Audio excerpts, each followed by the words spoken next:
ভাই আমার তো গুলি শেষ হয়ে গেছে। আরে ভাই, আমার তো গুলি শেষ হয়ে গেছে। ভাই আমাদের কিছু করতে হবে, নাহলে পাকিস্তানের আতঙ্কবাদী আমাদের মেরে বর্ডারটা পুরো দখল করে নেবে। দাঁড়া ভাই, আমি কিছু একটা করছি।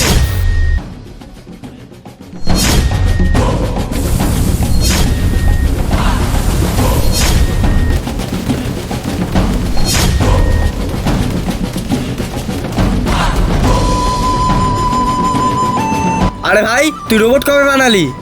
আরে ভাই, তুই হয়তো ভুলে যাচ্ছিস, আমি এই আর্মিতে জয়েন হওয়ার আগে একজন রোবট ইঞ্জিনিয়ার ছিলাম।